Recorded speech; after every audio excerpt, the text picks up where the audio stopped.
المغضوب عليهم ولا الضالين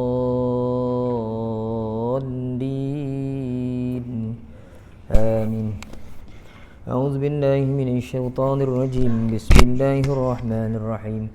الحمد لله رب العالمين، والصلاة والسلام على أشرف الأنبياء والمرسلين وعلى آله وأصحابه أجمعين. اللهم يا عليم علمنا من علمك ما ترضى به عنا ولا تؤاخذنا بما تعلمه منا. يا عليم خلقنا بخلق العلم وحققنا بحقائق العلم. رب اشرح لنا صدورنا ويسر لنا أمورنا واحلل عقدة من ألسنتنا يفقه أقوالنا والحمد لله رب العالمين. الله. أعوذ بالله من الشيطان الرجيم. بسم الله الرحمن الرحيم. السلام عليكم ورحمة الله تعالى وبركاته. الحمد لله والصلاة والسلام على رسول الله وعلى آله وصحبه ومن والاه. أشهد أن لا إله إلا الله وأشهد أن محمدا عبده ورسوله. قال رب اشرح لي صدري ويسر لي أمري wahlul uqdatam min lisani yafqahu qawli, amma ba'. Yang berusaha pengurusi surau beserta dengan ahli jawatan kuasanya, ashabul fadilah, tuan-tuan guru, tuan-tuan imam, tuan-tuan haji, puan-puan hajah, tuan-tuan, puan-puan, hadirin hadirat yang dirahmati Allah Subhanahu wa taala sekalian. Alhamdulillah, tuan-tuan dan puan-puan, sama-sama kita panjatkan kesyukuran kehadiran Allah Subhanahu wa taala. Hidup lagi kita maghrib ni.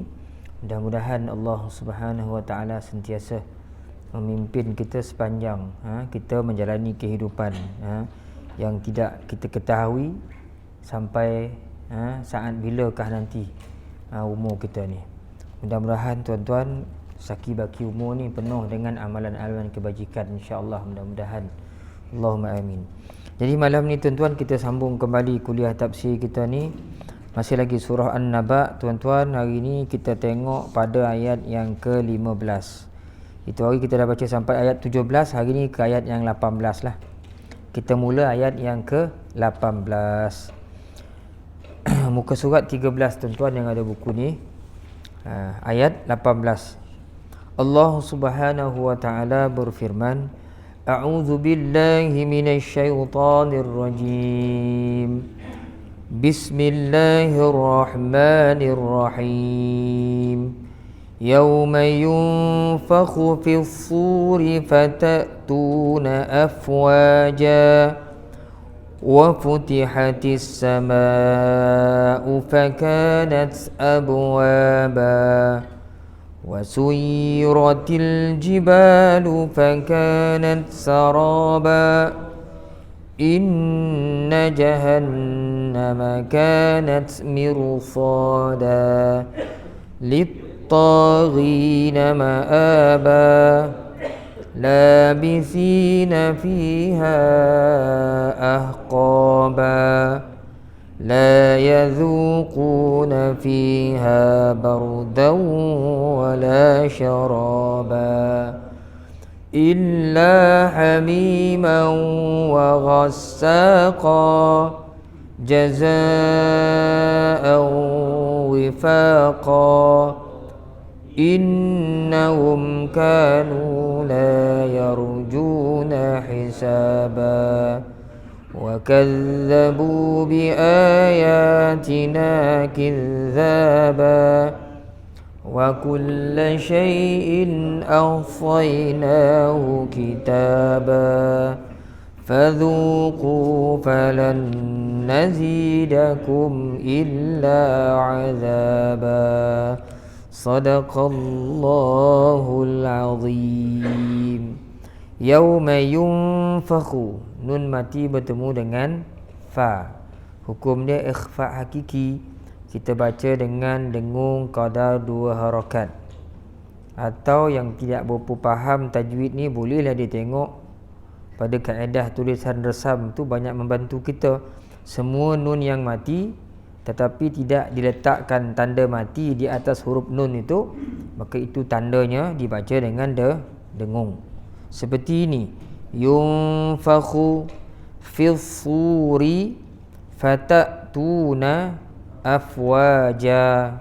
Afwajan jadi afwaja. Semua huruf daripada ba sampai ya, apabila dia baris dua di atas dan kita berhentikan pada kalimah itu yang berbaris dua di atas ni, maka kita buang satu barisnya. Afwajan jadi afwaja, miqatan jadi miqata, abwaban jadi abwaba. Kecuali kalau baris dua di atas yang duduk di atas ta marbutah, maksud dia ta berulung tu. Kalau kita matikan, dia tak bunyi buang satu baris, tapi dia akan jadi bunyi ha. Akhiratan jadi akhirah.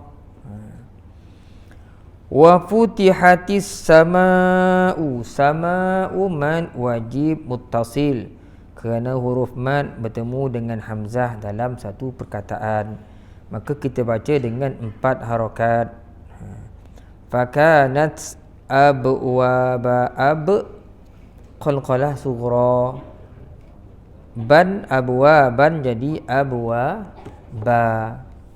Maka tuan-tuan, jadilah bacaan yang lebih kurang bunyi dia, a'udzu billahi minasyaitonir rajim, yauma yunfakhu fis suri fatatuna afwaja, wa futihatis samaa'u fakanat abwaba.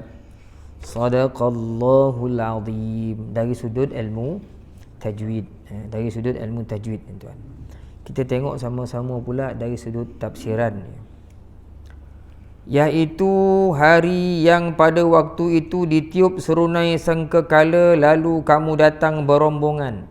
Jadi ayat 18 ni ada kaitan dengan ayat 17 tu, di mana sebelum ini Allah Ta'ala menyebutkan dalam ayat yang ke-17, inna yawmal fasli kana miqata, sesungguhnya hari keputusan adalah suatu waktu yang ditetapkan, maknanya hari kiamat.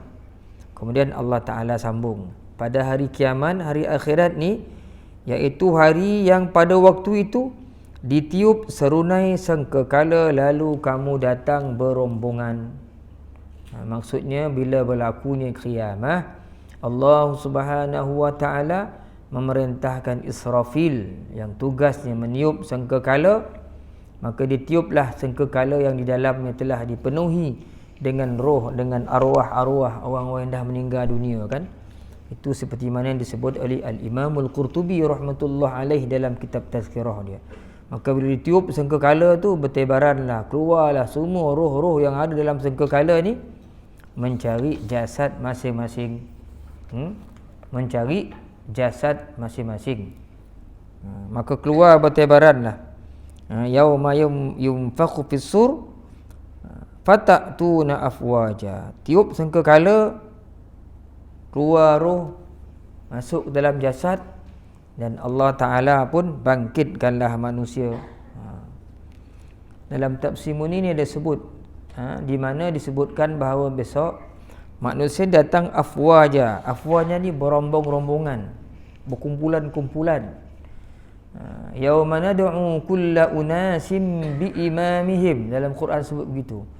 Dan ingatlah pada hari kami menyeru setiap manusia itu, setiap umat itu dia akan datang dengan pemimpin, dengan petua dia masing-masing, dengan rasul masing-masing. Masing-masing akan datang. Umat Nabi Musa, umat Nabi Isa, masing-masing akan mengetuai umat masing-masing lah. Pada hari qiyamah, hari dikumpulkan manusia. Itu maksud ayat, pada hari itu ditiup serunai sangkakala lalu kamu datang berombongan. Jadi sangkakala ni dulu kita dah bincang, bukan di sini ya, seperti tanduk kerbau kan, dalam tu besar ditiup dengan bunyi yang kuat. Bunyi itu membingitkan, membangunkan, menyedarkan orang mati. Roh-roh ni keluar, ditiup, letak dalam sangkakala tu, arwah ni masuk dalam jasad, bangun. Itu ayat yang ke-18. Kemudian pada ayat yang ke-19, pada hari kiamat juga apabila ditiup sangkakala, wa putihatis samaa'u fakanat abwaba, dan dibukalah langit maka terdapatlah beberapa pintu. Dan hari kiamat berlaku, Allah Subhanahu wa taala bukalah langit, pecahkan langit. Ada banyak macam-macam pandangan lah tentang pecah langit ni. Ada yang kata langit tu akan membentuk, dia pecah watak, dia jadi pintu-pintu. Dia akan jadi pintu-pintu. Ada yang kata langit tu pecah, terbelah, lantas jatuh berkeping-keping, hancur langit tu. Dan kata Dr. Wahbah di sini, langit terbelah dan terpecah, lantas ada banyak pintu dan jalan untuk turunnya para malaikat. Allah Ta'ala pecahkan langit, maka di situ turunnya para malaikat. Turun para malaikat. Izas samaa'u syaqqat, dan apabila langit terbelah. Apabila langit terbelah. Sama juga dengan ayat izas samaa'u fatarat, kan? Langit terbelah. Ada banyak ayat tentang langit terbelah ni. Wa yauma tashaqqaqus samaa'u bil ghamami wa nuzzilal malaikatu tanzila. Tu dalam awal-awal juzuk 19 suratul Furqan. Pada hari di mana langit itu pecah, kata Allah. Pecah dengan mengeluarkan kabus putih. Dan wa nuzzilal malaikatu tanzila. Malaikat pun turun berbondong-bondong, beramai-ramai turun. Jadi bila langit ni dah keluar asap putih, pecah, menandakan rosaknya sistem cakrawala, sistem angkasa rosak. Dimulai dengan di atas. Allah Ta'ala menceritakan rosaknya sistem itu, langit ni. Matahari jatuh ke bawah, bintang-bintang pun gugur semua, bulan pun gugur ke bawah, ke bumi pada ketika itu. Dan langit keluarkan kabus putih. Kabus putih. Disebut oleh Dr. Wahbah dalam tafsir Munir, ini bererti menunjukkan bahawasanya aturan alam itu telah rosak. Allah dah ganti aturan alam tu. Dah dia tak ikut sistem dah. Bahasa kita ini, settingnya dah lari. Jadi untuk Allah Ta'ala nak rosakkan alam itu, pecah langit. Kemudian disebutkan lagi wasuyiratil jibalu fakanat saraba. Mula daripada yang atas jatuh ke bawah, Allah Ta'ala musnahkan dulu bahagian langit. Kemudian kalau berdasarkan ayat ini, barulah di bumi, di mana Allah Ta'ala sebut wasuyiratil jibal fakanat saraba. Suyirat ni dan dijalankan gunung-gunung, maka menjadi fata morgana lah ia, yakni bayang-bayang panas yang menguap seolah-olah air. Maknanya hancur betul bumi tu. Jadi macam orang jalan tengah panih bona, nampak macam ada air tengah jalan. Bila kita dokek, rupa-rupa bukan air. Kita panggil fata morgana. Macam itulah jadi macam abu. Langit ni bumi ni, gunung di atas bumi ni Allah Ta'ala hancurkan sehancur-hancurnya, maka dia jadi macam fata morgana, dia rusak.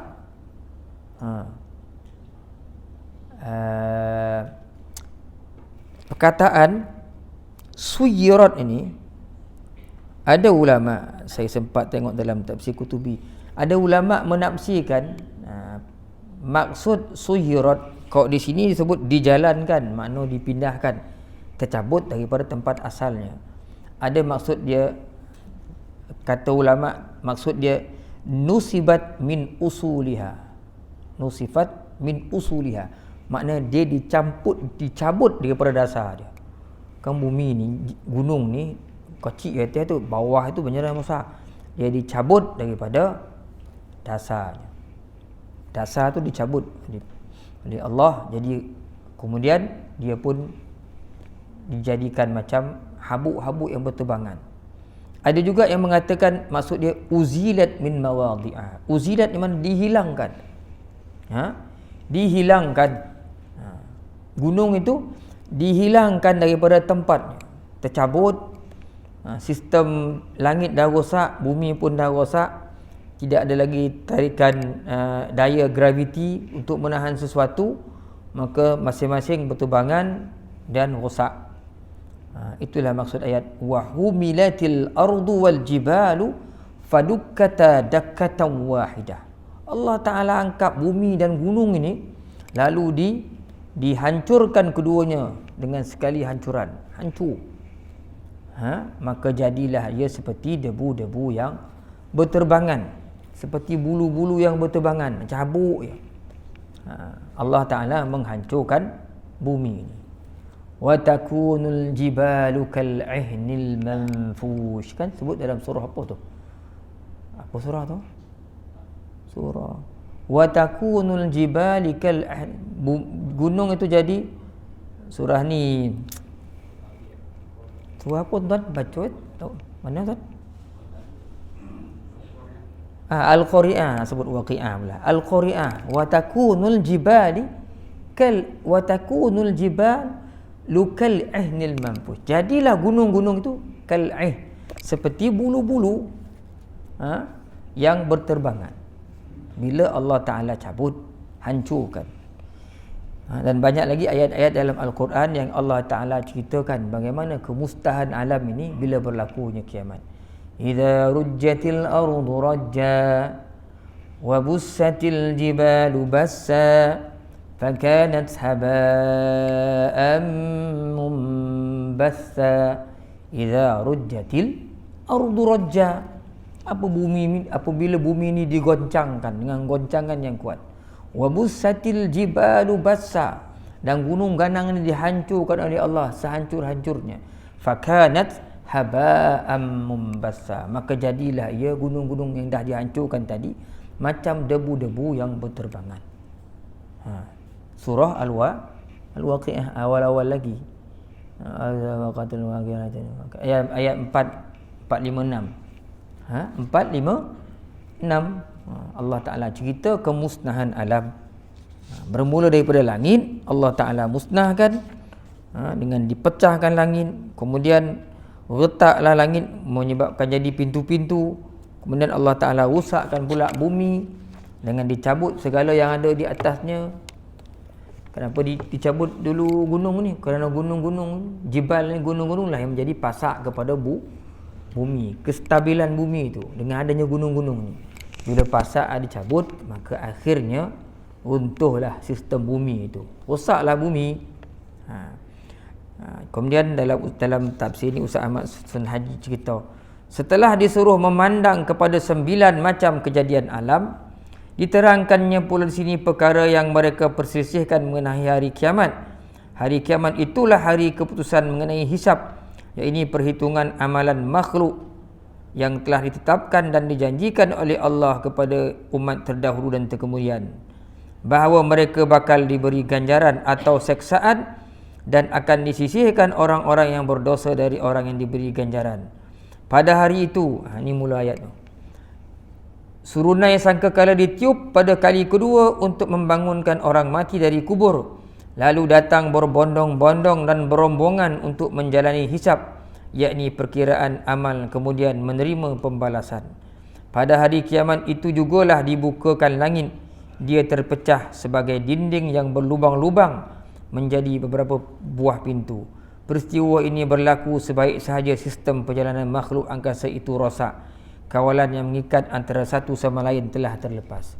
Boleh bayang tuan, kita bangkit ramai-ramai, telanjang, tak ada seluar, tak ada baju, tak ada kasut, tak bersunat, pergi ke satu tempat, tak ada kerusi tuan, panis tak lagi, nunggu apa tu, nunggu nak suntikan vaksin, ada kerusi, bengang kita, mengamuk kita, bodoh ni, lambek batu, ada kerusi tu nak ambil suntikan vaksin kan. Habis kita marah orang situ, tu ada kerusi tu. Elok rehat tu, lama botol lah, macam-macam cerita lepas tu kan. Ini pula di masyarakat tak ada siapa-siapa, tak ada kursi, tak ada apa, baju pun tak ada, seluar pun tak ada, lah kepanihan situ. Kita boleh bayang tuan. Kita boleh bayangkan keadaan itu. Demikianlah terjadinya kehancuran alam yang tinggi disusul pula oleh kehancuran alam rendah berupa bumi yang kita diami. Langit, Imam Qurtubi sebut apa? Apa-apa yang dipegang oleh para malaikat di bahagian atas tu dilepaskan semuanya tu ke bawah. Maka air laut yang ketika itu memenuhi laut-laut, air telah bertukar menjadi api sebagainya. Jadi bumi telah rosak serosak-rosaknya. Tak ada apa dah ketika itu. Yang ada adalah kehancuran ketika berlakunya kiamat. Bila Allah Ta'ala nak buat macam tu tuan-tuan, idza aradna innama qauluna li syai'in idza aradnahu an naqula lahu kun fayakun. Sesungguhnya perkataan kami bila kami nak sesuatu ni, kami kata kun, ya, kata Allah, kun fayakun, jadilah, jadi ia. Dan kalau Allah Ta'ala takdirkan lepas insya' ni kiamat, disebut kun, kiamatlah kita kan, kalau Allah Ta'ala berkehendak. Jadi di dalam ayat ni Allah Ta'ala ceritakan satu-satu tentang kepada orang ni yang bertanya-tanya tentang yang tak meyakini adanya hari kiamat.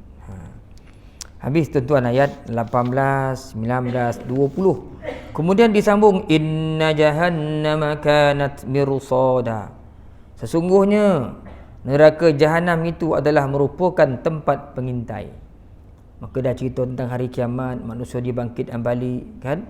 Allah Ta'ala cerita pula ke mana kita akan pergi, ke syurga atau ke neraka. Maka Allah Ta'ala ceritakan neraka dulu.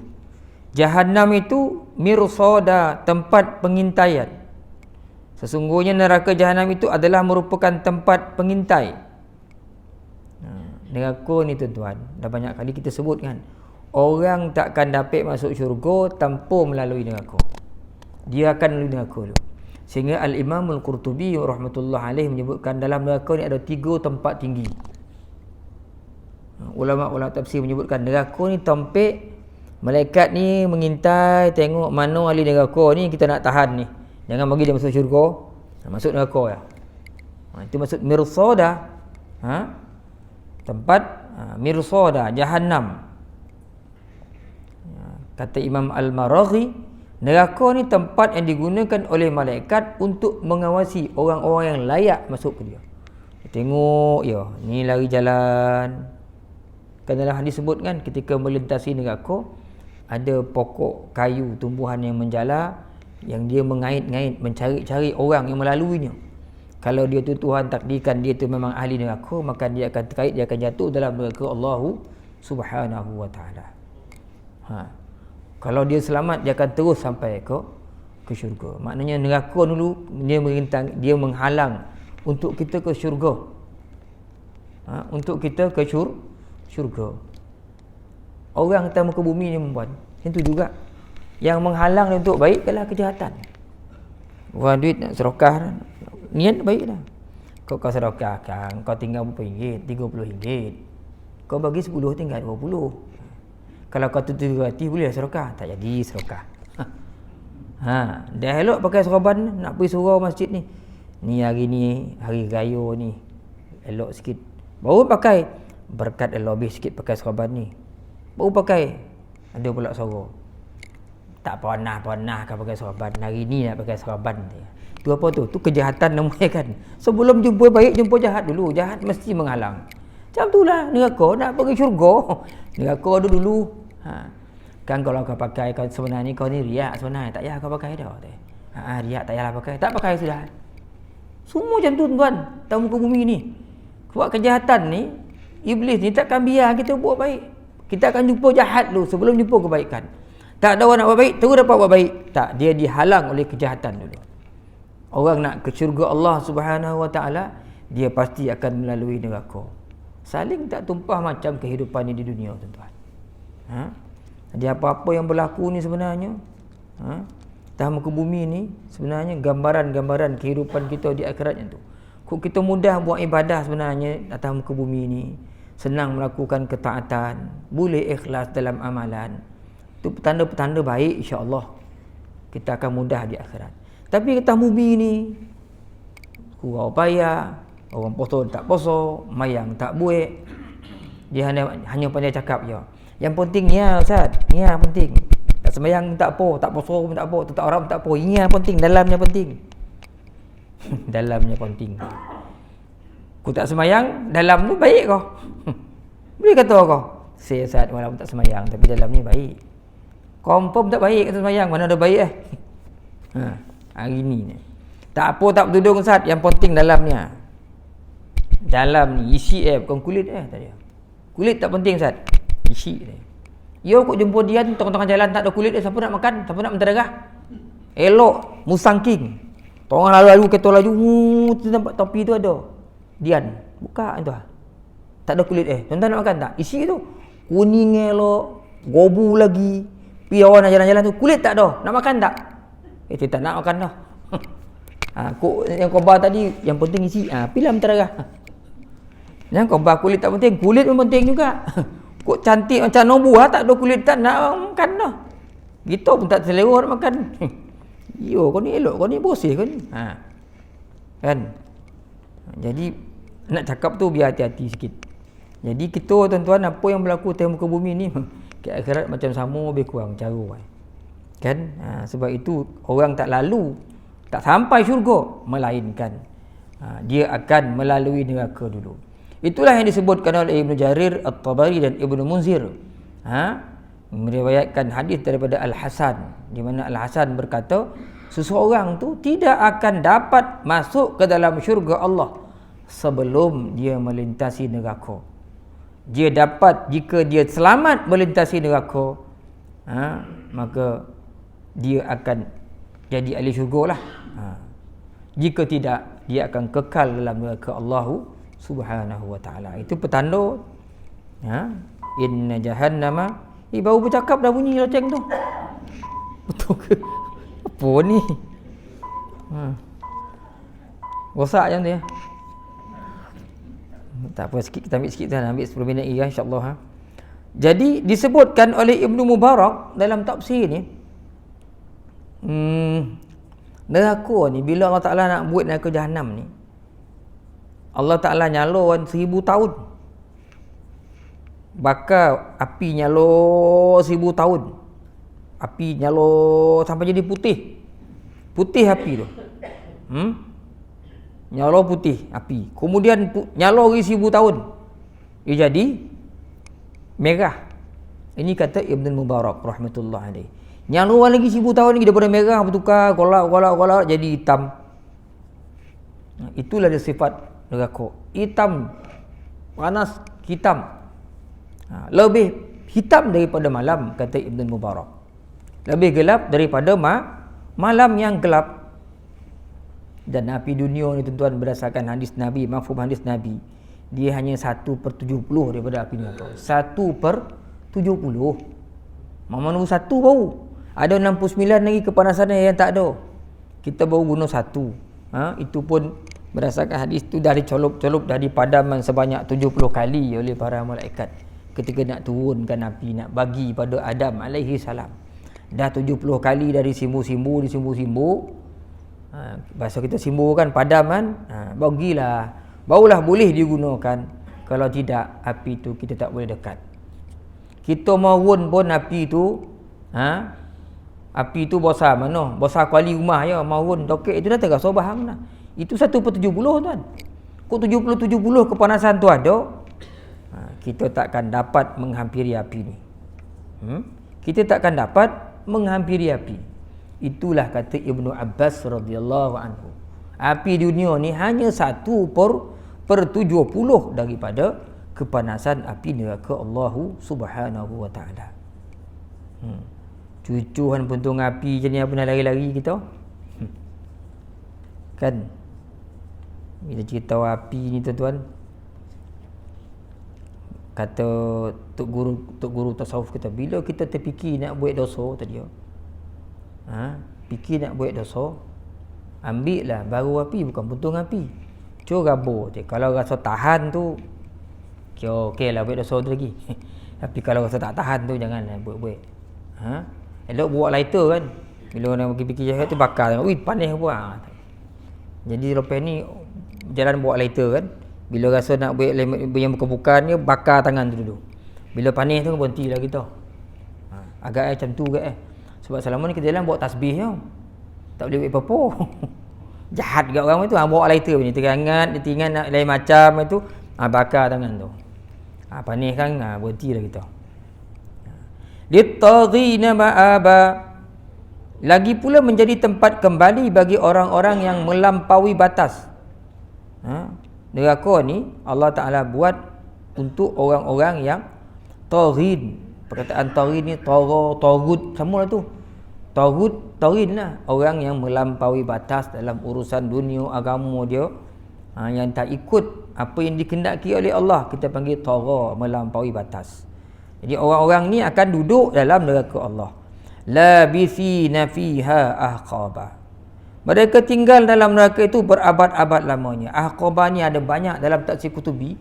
Puluhan ulama tafsir membahaskan maksud ahqaba tu. Tapi seorang Imam Qutubi buat kesimpulan, ahqaba ni tinggal selama-lama yang tak mungkin akan keluar lagi, dalam keadaan diazab oleh Allah Subhanahu wa ta'ala. Itu maksud ahqaba. Tinggal lama-lama dalam tu, tak keluar-keluar. La yazuquna fiha bardan wala syaraba. Mereka tidak merasakan kesejukan di dalamnya dan tidak pula mendapat minuman. Tak rasa bardan. Bardan ni setengah ulama maksud bardan itu apa ni? Dingin, angin dingin. Maksud tak nyaman, kepanihan. Panas dia, tak selesa, tak nyaman. Ada yang kata bardan ni tak boleh tidur. Bardan ni tak boleh tidur. Ia panis, macam mana nak tidur? Jadi ada yang memaksudkan bardan tu dengan maksud tak boleh tidur, tuan-tuan. Dalam neraka nak tidur. Apa panis-panis? Kita pun nak tidur kat rumah, aircon rusak, kipas angin panis, memang tak tidur. Berpuluh-puluh. Itu butir dunia, tuan. Dalam neraka ni tak boleh tidur langsung dan panas. Dia tak ada angin sejuk. Yang ada adalah kepanasan, panas. Kemudian disebutkan wala syaraba, panis. Kemudian tak ada minuman sejuk, tidak ada rasa nyaman dan minuman. Tak ada minuman. Illa hamiman wa ghassaqa. Kok ada pun minuman hamiman. Hamiman ni apa, tuan-tuan? Hamiman ni maksud dia air minuman yang panas mendidih. Kebanyakan tafsir akan letakkan hamim tu air minuman yang panas mendidih. Ghassaqa maksudnya nanah. Jadi Ibnu Zaid menafsirkan hamimam ni, kata hamim ni adalah air mata mereka yang duduk dalam neraka tu dikumpul dalam telaga, lepas tu bagi minum balik. Itu maksud hamim. Antara yang disebut oleh Ibnu Zaid, air mata ahli neraka ni dikumpul dalam telaga tu bagi diminum. Hamim. Ataupun maksudnya air panas mendidih. Minum, ahli neraka minum. Kita minum air tu, ingat air tu sejuk, sekali minum panis pula, keluar, ya Allah, tabah rasa ni, lidah ni jadi 1 inci. Itulah rasa orang neraka yang minum air ni. Dan wa ghassaqa, ada muntah dan nanah. Ghassak ni nanah dan muntah. Ghassak ni minum air panis, minuman tak ada, yang ada adalah air panis dan muntah nanah. Oi, macam mana nak minum muntah nanah ni? Jangankan minum muntah, minum ubek pahit pun tak nak. Itu elok untuk kita tu. Ini nak minum muntah orang pula dengan nanah pula lagi. Itulah balasan Allah Subhanahu wa ta'ala kepada orang-orang ahli neraka, di mana pada ayat yang ke-26 Allah Ta'ala menyebutkan jazaa'an wifaqa, sebagai balasan yang setimpal. Setimpal apa? Balasan Tuhan setimpal dengan kejahatan yang orang buat. dalam Quran sebut wajazaa'u sayyi'atin sayyi'atum mithluha, dan balasan kejahatan itu adalah kejahatan yang semisal dengannya. Oleh kerana kamu buat kejahatan dulu, maka Allah Ta'ala pun beri kepada kamu kejahatan, keburukan di akhirat semisal dengan apa yang kamu buat. Allah Ta'ala itu adil. Maka balasan kejahatan tu bergantung jauh mana kejahatan yang kita buat di dunia, tuan-tuan. Itu adilnya Allah Subhanahu wa Ta'ala bila dia menghukum. Kan, bila menghukum. Maknanya tinggal dalam neraka, kemudian tak rasa panas, tak rasa sejuk, kau minum pun air panas ataupun darah muntah. Ada juga kata rasak tadi, maksudnya zamharir. Zamharir maknanya dingin yang menyiksakan. Sejuk yang tak amat sejuk. Pun tak boleh minum juga, minum air batu sejuk pun tak boleh masuk dalam tokak kita. Itu maksud rasak. Tapi yang selalu disebut rasak ni maksudnya nanah dengan muntah. Nanah, muntah. Kenapa Allah Ta'ala buat begitu? Sebagai balasan kepada kejahatan-kejahatan yang dilakukan oleh manusia. Innahum kanu la yarjuna hisaba. Sesungguhnya mereka tidak menyangka adanya perkiraan amal. Maksudnya tidak menyangka ni tak mengharapkan, mereka rasa masa tamu ke bumi tu habis gitu je. Takkan dikira amalan kebaikan kita, kejahatan tak kira dah. Tak ada. Di akhirat tak ada benda-benda macam tu. Sebab tu yang ada buku ni boleh tengok muka surat 16 tu.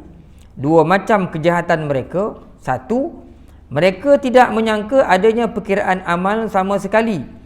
Oleh sebab itu mereka pun melakukan segala macam maksiat untuk menuruti kemahuan hawa nafsu dan syahwat.